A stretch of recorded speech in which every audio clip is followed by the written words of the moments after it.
Bismillahirrahmanirrahim. Assalamualaikum warahmatullahi wabarakatuh. Alhamdulillahirabbil alamin. Allahumma shalli ala sayyidina Muhammad wa ala ali sayyidina Muhammad.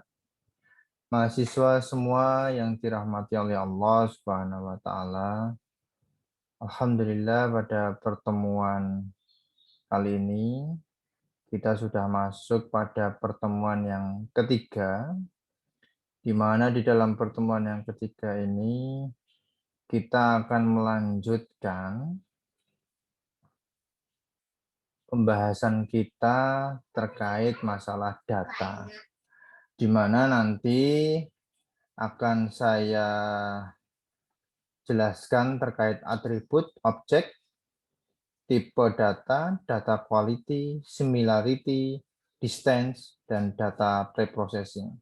Jika nanti kesempatannya tidak sampai 40 menit ya mahasiswa semuanya, ya nanti insya Allah kita bagi lagi di sesi minggu depan berikutnya. Baik mahasiswa semuanya,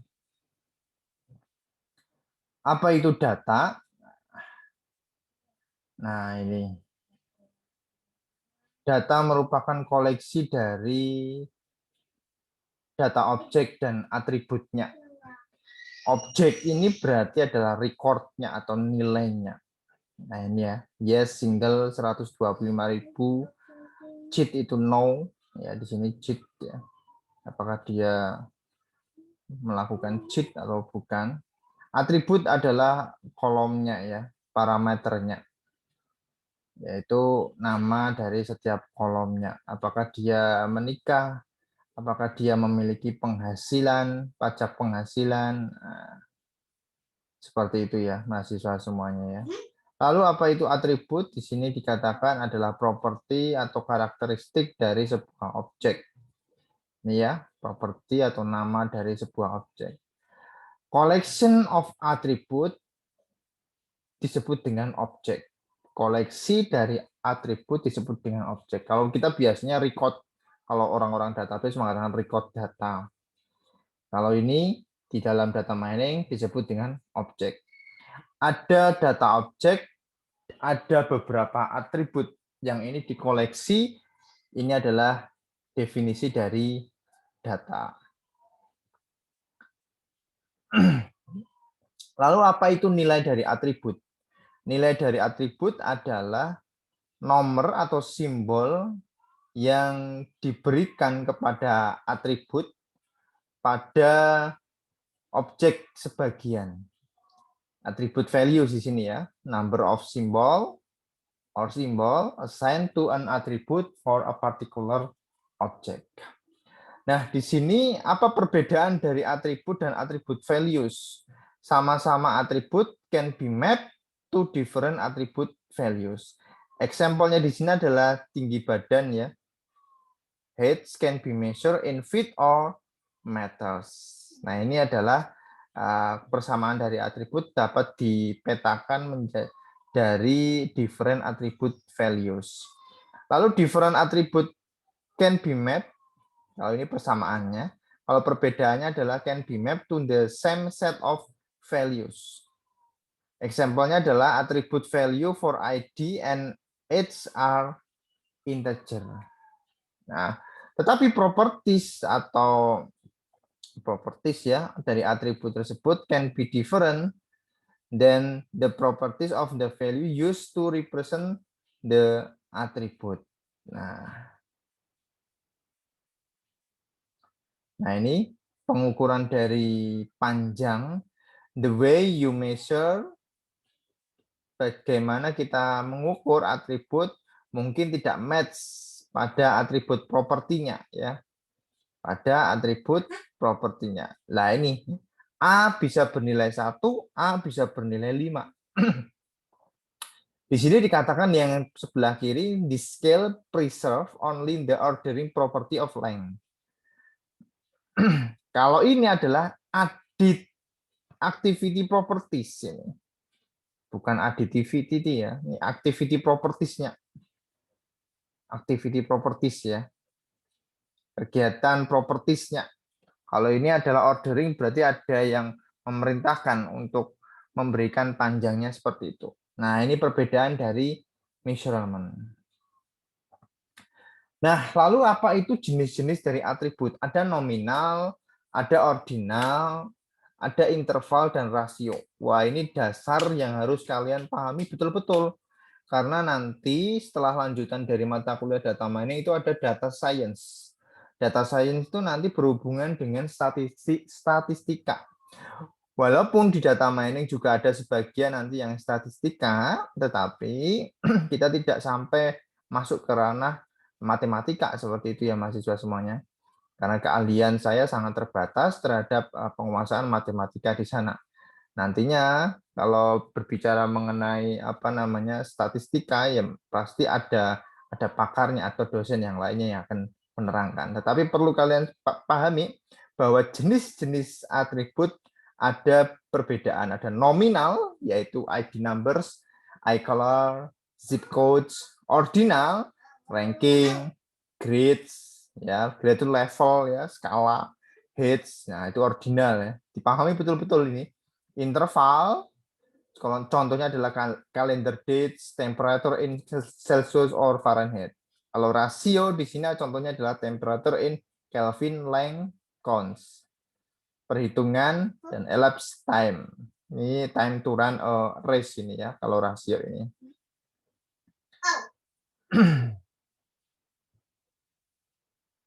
Baik. Masuk ke property of attribute. Apa itu maksudnya? Ini adalah jenis dari atribut yang berdasarkan following properties. Properties yang mengikuti atau operation it possesses. Yang masuk di dalamnya. Jadi ada proses di sini. Proses dari operationnya. Distinctness, nah, ada kesamaan, perbedaan, ya. Order lebih kurang, lebih besar. Nah, ini adalah jenis dari atribut yang bergantung pada following properties yang mengikutinya. Itu seperti itu ya. Nominal atribut di sini adalah distinctness, ordinal atribut distinctness dan order. Nah, ini ya, biasa yang digunakan ya. Atribut yang digunakan oleh tipe data nominal, ordinal, interval, rasio. Nah, ini adalah distinctness, ini sama dengan tidak sama dengan ordinal, itu berarti order kurang atau lebih besar. Interval ini tidak sama dengan atau sama dengan order, dan meaningful difference. Meaningful difference ya, ini adalah penambahan, pengurangan. Rasio berarti perkalian dan pembagian. Seperti itu ya mahasiswa semuanya. Ini apa namanya properties yang mengikuti dari atribut values ya. Ada nominal atribut, ordinal atribut, interval atribut, dan rasio atribut.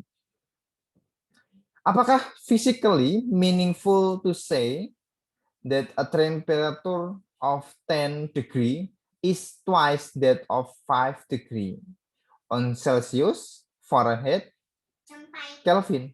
Nah, berdasarkan pengukuran dari heads above average, nah ini bagaimana kita apa namanya membicarakan masalah perbedaan dari rasio dan interval ya.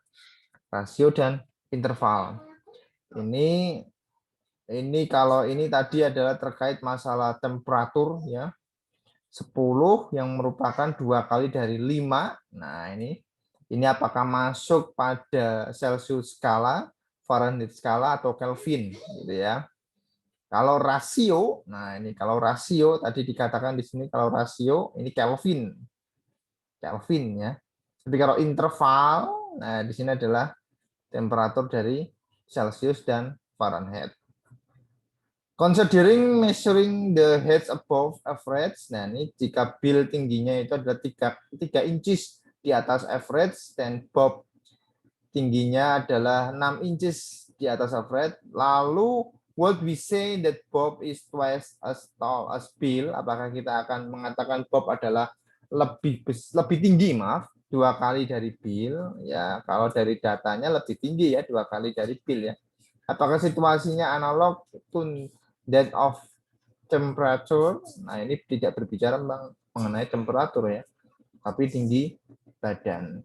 Nah, ini adalah kategori dari atribut karena ini merujuk pada Stephens ya. Atribut tipe nominal, tipe data nominal, ordinal, interval, rasio di sini. Kalau nominal dan ordinal ini adalah kategori kualitatif. Kualitatif ya. Kualitatif beda dengan kuantitatif. Kualitatif nanti berhubungan dengan kualitas. Kalau ini kuantitatif berarti berhubungan dengan numerik. Dipahami betul-betul. Kalau Anda berbicara matematika, otomatis harus dihitung berdasarkan numerik kuantitatif, yaitu menggunakan atribut, tipe data, interval, dan rasio.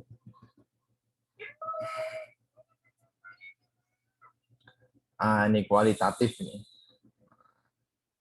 Seperti itu ya mahasiswa semuanya ya. Ini tadi adalah operasinya ya, operasi yang ada di dalam tipe data tersebut. Nah, ini ya. Nah, ini tadi kalau ini adalah dari description-nya, ini adalah transformation-nya. Ini kalau nominal adalah permutasi ya. Kalau 3 permutasi itu berarti 3 kali 2 kali 1 yaitu 6 gitu ya, seperti itu ya. Ordinal, order, preserving, change of values. Jadi mengganti values-nya. Ini adalah comment-nya. Interval seperti ini, ada perkalian, penambahan. Begitu juga dengan rasio ada perkalian. Dan juga pembagian ya, seperti itu ya. Lalu bagaimana dengan atribut yang memiliki discrete dan continuous? Diperhatikan bahwa ada beberapa penjelasan di sini. Discrete attribute has only a finite or countably infinite set of values. Kalau continuous attribute has real numbers as attribute values. Nah, ini contohnya kalau discrete adalah zip kode, tapi kalau continuous attribute adalah temperatur, seperti itu. Sering direpresentasikan sebagai variabel integer. Nah, practically real values can only be measured and represent using a finite number of digit. Catatannya di sini adalah binary attribute kalau yang discrete. Yang special case-nya kalau continuous atributnya typically represent as floating point. Nah, bilangan desimal ya mahasiswa semuanya ya. Asymmetric attribute. Nah, only presence. Nah, di dalamnya adalah non-zero attribute value regarded as important. Di sini asymmetric attribute adalah words present in document. Item present in customer transaction. Jika kita bertemu seorang teman di grocery store, akankah kita mengatakan seperti ini? I see our purchases are very similar since we didn't buy most of the same things. Nah, ini saat membeli, saat membayar ya, very similar ketika kita tidak membeli yang sama. Jadi pembayarannya sama ini ya. Ini disebut dengan asymmetric attribute. Nah, ini real data is approximate and noisy ya, real data ya. This can complicate untuk dikenali tipe data yang tipe atribut yang proper atau yang fix ya. Treating one attribute type as another mungkin approximately benar, kemungkinan benar. Pesan kunci for attribute types di sini adalah the type of operation you choose should be meaningful for the type of data you have. Distinctness, order, meaningful interval, and meaningful ratio are only 4 properties of data. Tadi kalau distinctness berarti sama dengan, tidak sama dengan, seperti itu ya. Order lebih besar, lebih kecil, seperti itu. Ini kata kunci dari kita belajar tadi tipe-tipe atribut ya. Data tipe data saat saudara lihat sering berbentuk number dan string. String berarti karakter ataupun kata ya. Yang mungkin tidak tercapture semua properties atau mungkin diberikan saran properties that are not present atau tidak ada. Analisis yang mungkin depend on this other properties of data adalah many statistical analysis. Nah, di sini adalah distribution statistical analysis. Nah, pada bagian akhir di sini, what is meaningful can be specific domain. Nah, jika nanti ada pertanyaan terkait penjelasan saya yang mungkin kurang paham, bisa saudara nanti masuk ke dalam forum diskusi pertemuan ketiga ya. Jadi saya akan menjelaskan ini secara menyeluruh. Nanti kalau jika kurang jelas silakan nanti masuk ke sesi diskusi di pertemuan ketiga. Kita lanjutkan dari karakteristik penting dari data. Yang pertama adalah dimensi. Nah, ini sangat penting sekali dimensi. Tingginya dimensi membawa number of challenges. Nah, ini penelitian itu biasanya memberikan banyak challenges di dimensi dari data tersebut. Besarnya data. Sparsity, only present count. Resolusi, pattern, depend on the scale. Lalu ukuran. Nah, dimensi beda dengan ukuran ya. Dimensi ya, beda dengan ukuran. Tipe of dataset. Yang pertama di sini adalah record yang berbentuk data metrik, dokumen data, dan transaction data. Ini tadi ada hubungannya dengan store tadi. Grafik atau graph, ini adalah triple W.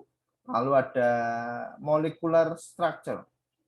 Lalu ordernya, tipe data order di sini ada spasial, temporal, sequential, dan genetic sequence data.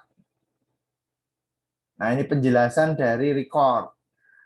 Record data adalah data yang terdiri dari koleksi-koleksi record. Record itu berarti yang terekam, yang masing-masing terdiri atas fixed set of atribut. Jadi memang benar-benar ini atribut yang sudah fix atau benar mapan ya. Jika data objek ini masuk ke data metrik di sini memiliki same fixed set of numeric attribute, lalu data object can be thought of as point, dapat didefinisikan sebagai point in multidimensional space karena dia memiliki same fixed set of numeric attribute. Jadi memiliki kesamaan numeric attribute. Di mana nanti masing-masing dimensi represent a distinct attribute. Distinct attribute. Jadi ada sama atau tidak sama dengan tadi ya distinct attribute-nya. Such a dataset, contohnya di sini ada dataset can be represent dari sebuah M itu kolom, N itu baris dan kolom ya, M dan N itu ya. Kalau M itu tadi kolom, itu tadi N adalah kolomnya itu ya. Row, baris ya. Nah, ini adalah matriksnya. Nah, ini matriksnya berapa ini? Matriksnya tinggal dihitung ini. 1, 2, 3, 4, 5. Nah, 5 ada 5 kolom dan 2 baris. 2 baris berarti 2 kali 5. Ini adalah matriks dari data tersebut. Masing-masing dokumen data bisa menjadi vector term. Each term is a component attribute dari vektor tersebut. Nilai masing-masing komponen adalah jumlah dari time corresponding yang terjadi pada dokumen. Nah, misalnya ada dokumen 1 ini memiliki tim sebanyak 3, coach-nya tidak ada, play-nya 5 kali bermain, ball, score, dan lain sebagainya. Nah, ini adalah masing-masing dokumen bisa menjadi vector term di situ.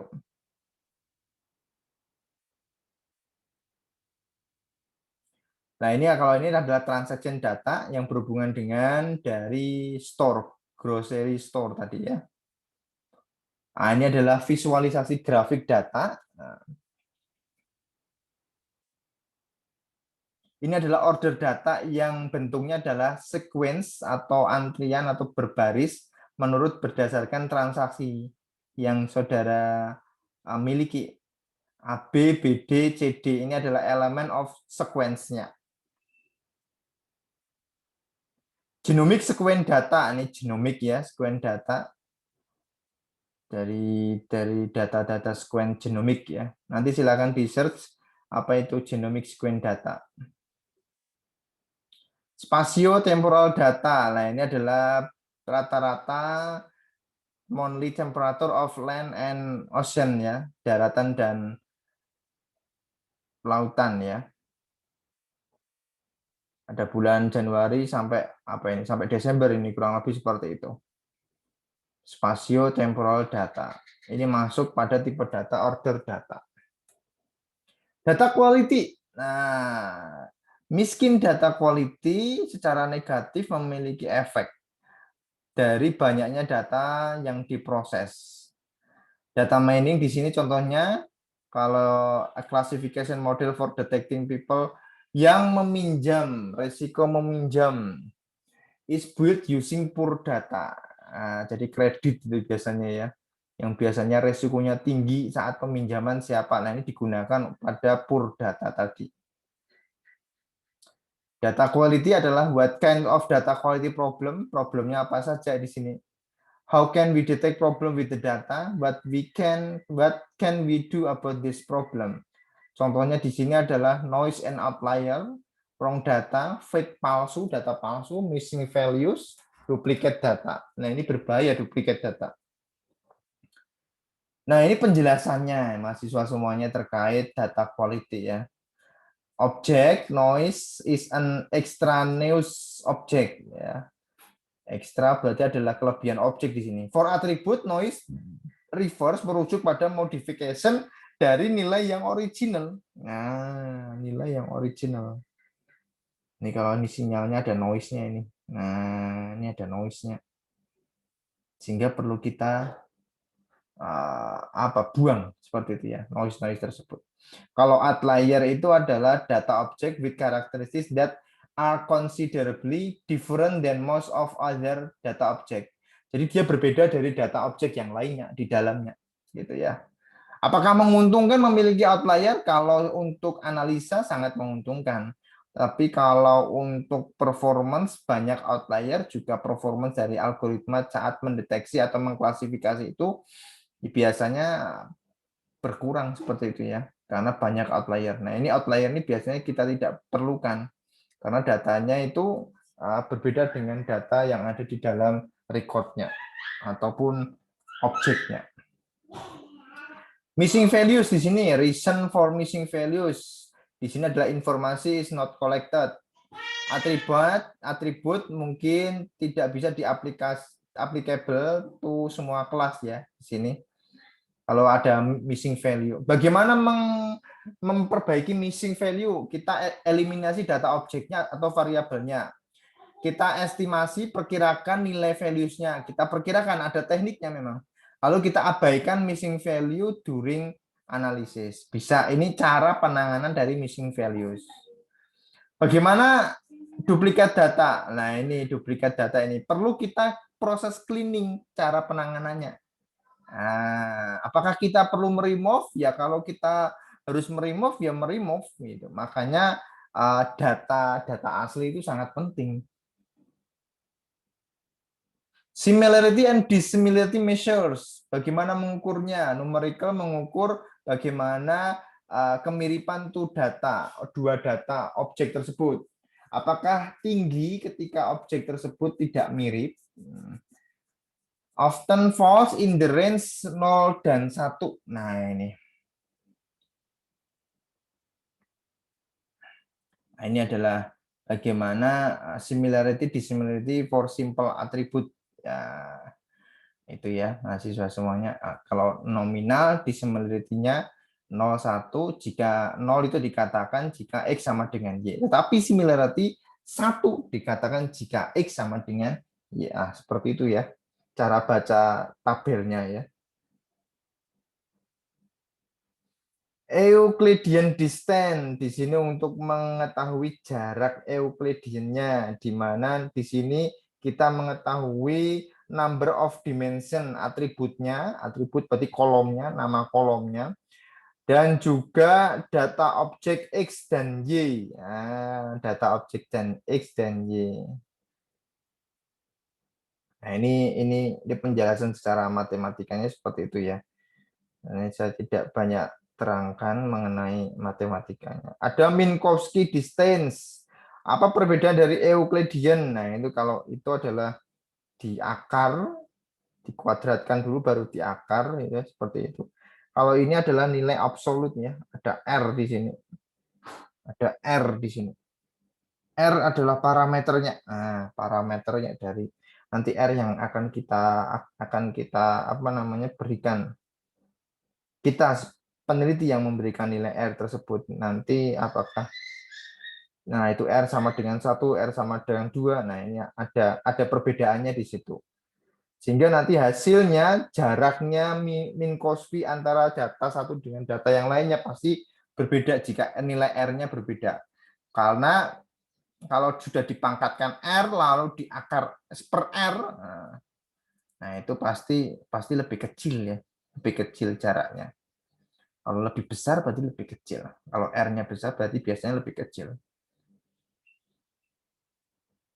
Nah, ini caranya ya. Ada Mahalanobis distance. Nah, ini. Jadi kalau belajar data, kita harus mengetahui kemiripannya, tidak miripnya data, diukur berdasarkan formula-formula yang tadi. Ada Euclidean, ada Mahalanobis distance, ada Minkowski distance. Ini penting saudara ketahui.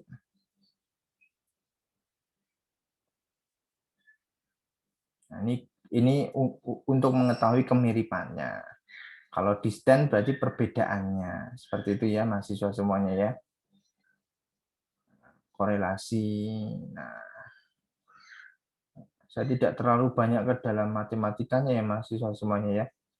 Mohon maaf. Akan sangat membosankan kalau saya nanti akan menerangkan matematikanya tersebut ya.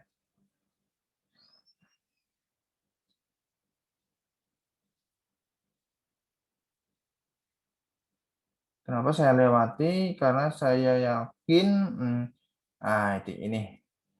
ini tadi mengenai kemiripan ya, kemiripan data. Nah, ini berbicara mengenai apa namanya data satu dengan data yang lainnya, apakah mirip atau tidak, ini perhitungannya di situ. Nah, kita langsung masuk ke data pre-processing mahasiswa semuanya. Data pre-processing ini adalah aggregation, sampling, discretization, binarization, attribute transformation, dimensionality reduction, feature subset selection, dan feature creation. Nah, ini sebenarnya adalah proses sebelum proses utama. Kenapa dikatakan proses pre-processing? Karena sebelum data itu masuk ke dalam proses utama, yaitu dalam model algoritma tertentu, otomatis kita nanti membutuhkan pre-processing. Pre-processing di sini untuk apa? Untuk bisa mendapatkan data yang baik. Yang artinya kalau di sana dimensinya terlalu besar, maka kita harus mereduksi itu. Sehingga proses yang nantinya pada proses utama yaitu algoritma tertentu kita terapkan nanti itu tidak terlalu memakan waktu yang lama dan juga harapannya mendapatkan hasil presisi yang baik setelah kita melakukan pre-processing berdasarkan dari ini teknik-teknik ini. Nah, ini ya mahasiswa semuanya ya. Aggregation itu adalah mengcombine dua atau lebih atribut pada satu single atribut atau objek. Nah, itu aggregation. Nah, ini contohnya bisa saudara nanti lihat. Kalau sampling adalah teknik utama employ for data reduction, untuk mereduksi data di sini. Sampling. Contohnya bisa saudara lihat. Nah, itu di situ ya kalau gambar ya, kalau gambar. Nah, tipe-tipe sampling bisa saudara lihat di sini ada simple random sampling dan stratified sampling. Nah, ini sampel size ini. Jadi populasi, kalau saudara nanti terkait masalah kuantitatif, bagaimana apakah nanti dari 300 mahasiswa, samplingnya berapa yang nanti mewakili. Nah, itu perlu diukur nih mahasiswa agar bisa mengetahui apa namanya, apakah nanti sepertiga sampling itu cukup atau tidak untuk mengetahui data itu terwakili atau tidak. Nah, itu adalah sampling. Discretization adalah proses mengubah continuous attribute into ordinal attribute. Nah, ordinal attribute dan continuous memiliki perbedaan yang tadi sudah dijelaskan di atas ya, mahasiswa semuanya. Ini adalah unsupervised. Unsupervised adalah tidak memiliki informasi sebelumnya, data itu. Kalau supervised berarti memiliki informasi sebelumnya. Informasinya apa? Berarti ada kelas di sana. Kalau unsupervised tidak memiliki informasi ada kelas atau tidak. Nah, ini contohnya. Nah, ini ada apa ini? Equal interval, equal frekuensi. Nah, ini ada gaming seperti itu ya. Discretization. Nah, ini binarisasi, pemetaan secara menerus atau categorical attribute into one or more binary variable. Ini yang dimaksud dengan binarisasi. Bagaimana mentransform sebuah atribut? Nah, transfer atribut merupakan fungsi yang memetakan seluruh data value-nya diberikan atribut to a new set of replacement value. Jadi diganti dengan value yang baru. Seperti masing-masing old value can be identified with one of the new values. Di sini atribut transformation adalah adanya normalisasi di sini. Merujuk pada teknik bervariasi untuk adjust to difference among atribut di antara atribut pada term frekuensi yang terjadi, rata-rata, varians maupun range-nya. Itu ini ya, sampel time series. Nah, ini yang saya lakukan time series ini bersama mahasiswa, data time series yang dilakukan untuk memantau COVID-19.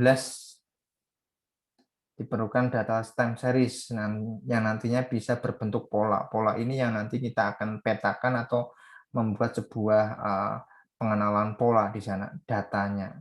Apakah nanti cenderung naik atau turun. Sama seperti saham ya, bermain-main saham seperti itu. Kita bermain-main dengan pola.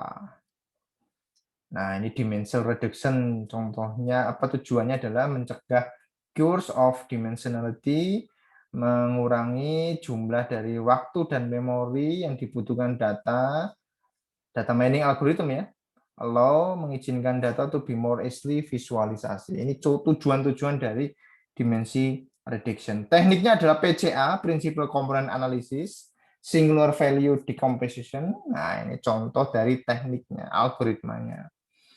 Nah, untuk tugas saudara, ini slide saya sudah hampir selesai. Di akhir slide ini, saya kepingin saudara nanti masuk ke Google Scholar. Google Scholar. Saya kepingin saudara menjelaskan apa itu PCA. PCA. Nah, PCA. Atau di sini langsung diberikan apa namanya?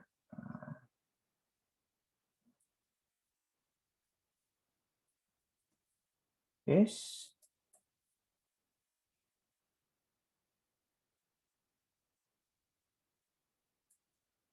Iya. Nah, ini silahkan dicari tahun 2021. Silahkan membaca apa itu PCA lalu buat essay ya. Apa itu PCA? Nah, buat essay di Google Dokumen ya mahasiswa semuanya ya. Buat essay. Nah, ini tugasnya sebagai feedback hari ini, saudara harus memberikan gambaran informasi PCA tersebut. Walaupun nanti di sini diterangkan ya, PCA ya. Tapi secara apa namanya? Secara bahasa saudara, bagaimana saudara menjelaskan PCA tersebut. Prinsipal apa tadi? Prinsipal komponen analisis. Bagaimana dia berfungsi sebagai reduksi dimensi. Nah, bagaimana cara kerjanya? Bagaimana cara kerja PCA? Atau apa tadi? Prinsipal komponen analisis. Nah, silakan nanti di apa namanya ini dikumpulkan ya, diberikan nama, name, tugas 03, tugas pertemuan temuan 03. Nah, silakan nanti dijawab. Jangan lupa memberikan referensi daftar pustakanya.